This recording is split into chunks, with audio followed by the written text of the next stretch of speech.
तो जब मैं उठी तो मुझे मालूम हुआ कि आज हमारे घर वालों की दावत है। तो जल्दी से उठी और तैयार होने के लिए जल्दी ये ड्रेस निकाला। ये ड्रेस मेरी ईद के 3rd डे का ड्रेस था, जो कि बहुत सिंपल ही था, बट मैंने इसको जिस तरह से बनवाना था ये उस तरह से बना नहीं, क्योंकि इस पे मैंने शीशे करवाने थे और वो किसी के पास इतना टाइम था नहीं, तो किसी ने मुझे लगा कर ही नहीं दिया और अभी तक वो शीशे वैसे के वैसे पड़े हैं। और ये गुस्सा जो कि मैंने लास्ट ईद पर लिया था और मैंने तब भी नहीं पहना था, तो अब पड़ा हुआ था, तो मैंने सोचा कि चलो पहन लेते हैं इसी ड्रेस के साथ, क्योंकि मुझे कोई भी शूज जो था वो इस दफा पसंद नहीं आया था और हकीकतन मेरे पास इतने शूज कि मेरे पास रखने के लिए स्पेस भी नहीं है। तो भाई मुझे चाहिए था पिंक कलर का ब्लशन, जो कि मेरे पास नहीं था। पहले मैं बहुत ज्यादा ब्लशन्स लेती थी हर कलर के, और फिर मैंने आहिस्ता आहिस्ता रियलाइज करना शुरू किया कि जो हम पैलेट्स लेते हैं उनके अंदर बहुत ज्यादा कलर्स होते हैं। तो अब मैं यही करती हूँ कि जो भी मुझे शेड चाहिए होता है मैं यहाँ से चूज करके ब्लश के तौर पे अप्लाई कर लेती होती हूँ अपने स्किन के ऊपर, क्योंकि फिर मैं कहती हूँ यार ये वेस्टेज ऑफ मनी है, क्योंकि ना हमारे कभी ये वाले प्रोडक्ट्स खत्म होंगे और ना ही दूसरे, हम इतना इस्तेमाल ही नहीं करते। खैर फाइनली इसको जो था मैं अच्छे से अपनी स्किन पे अप्लाई करने के बाद मैंने लिपस्टिक की बात करनी थी, तो हाइलाइटर भी मैं चाहूँ तो वहां से अप्लाई कर सकती हूँ, लेकिन 2 पैलेट्स जो थे मैंने हाइलाइटर के ऑलरेडी लिए हुए हैं। इसके अलावा मेरे पास जो है वो लिक्विड में भी हाइलाइटर्स है, लेकिन जो लिक्विड के हाइलाइटर्स होते हैं ना वो उसके थोड़े थोड़े पैचेस रह जाते हैं स्किन के ऊपर, जो कि बाद में बहुत ज्यादा मसला क्रिएट करते हैं। तो इसके बाद लिपस्टिक की बात करती हूँ, तो मैंने सोचा कि कुछ न्यूड सा लगाते हैं। पिंक सूट पीच सूट था, तो मैंने सोचा पिंक ही लगा लेती। तो सबसे पहले मैंने पिंक पेंसिल उठाई और उसके बाद मैंने बाहर की आउटलाइन जो थी वो दे दी अच्छे से, और फिर जो था मैंने इसके अंदर न्यूड लिपस्टिक लगाना स्टार्ट की।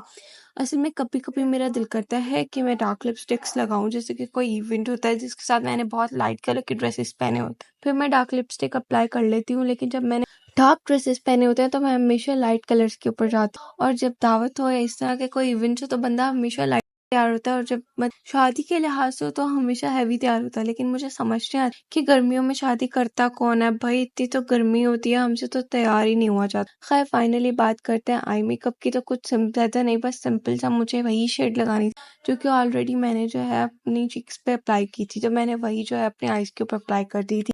मैं और मेकअप करने बैठूंगा कोई गड़बड़ ना हो, ऐसा तो कभी हो नहीं सकता। और जब मैंने मेकअप करते हुए हाथ हटाया तो मुझे मालूम हुआ कि जो लिपस्टिक थी वो बिल्कुल ही ड्राई नहीं हुई थी और वो सारी मेरी चीक्स पे लग गई। तो जल्दी से इसको साफ किया, और इसको साफ करने में जितनी मेहनत लगती है ना मुझे पता है। और फिर मैंने थोड़ी सी लाइट पीच कलर लिया और वो आइज के नीचे मैंने लगा दिया था, और उसके बाद मैंने जो है वो साथ में हाइलाइटर अप्लाई किया था, जो कि लाइट वाइट कलर का था, मतलब स्किनी था और वाइट था, और इसमें थोड़ा सा मैंने पिंक शेड ऐड कर दिया था। उसके बाद मैंने जो है सेम ड्रेस के कलर का शेड लिया, वो जल्दी से मैंने आइज पे अप्लाई कर दिया, बिकॉज जो मैंने पहले लगाया था वो बिल्कुल भी फील नहीं हो रहा था। मैंने हमेशा वो वाली ज्वेलरी लेना पसंद किया जो हमेशा से मेरे काम आए, और मतलब वो हर ट्रेंड के साथ चलती रहे। और मेरे पास अभी तक जितनी भी ज्वेलरी है इतने सालों में जो मैंने कलेक्ट किया वो सारी की सारी वो है जो अभी तक ट्रेंड के साथ ही है। तो कुछ तो ऐसी हैं जो सबको बहुत पसंद आती हैं। अभी मैं बताती हूँ, मैंने इतने साल पहले ली थी और ये मेरे पास अभी भी थी, तो बहुत हैरत होती है। खैर बात कर लेते हैं बालों की। तो इतनी गर्मी में बाल कौन खोले। खैर मैंने बालों की जो है वो फ्रेंच कर ली थी फुल, और बाल जो है वो कवर कर लिए थे। कभी कभी ये वाली छुट्टियां करते हुए मेरे हाथों में ही दर्द हो जाता है और मैं थक जाती हूँ, तो मुझसे नहीं होती कभी कभी। खैर फाइनली बात करते हैं इन की। तो सच बताऊँ ये मेरे पास बहुत ज्यादा पुरानी है, इनको तकरीबन तकरीबन भी 4 साल हो गए हैं। बात सिर्फ इतनी है कि अपनी चीजों का ख्याल रखना सीखें।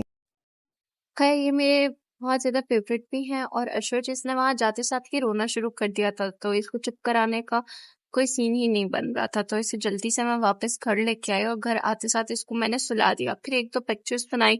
और बस इतनी नसीहत करूंगी, लोगों की बातों को दिल पर नहीं लेना चाहिए और बस अपने में मगन रहना सीखिए।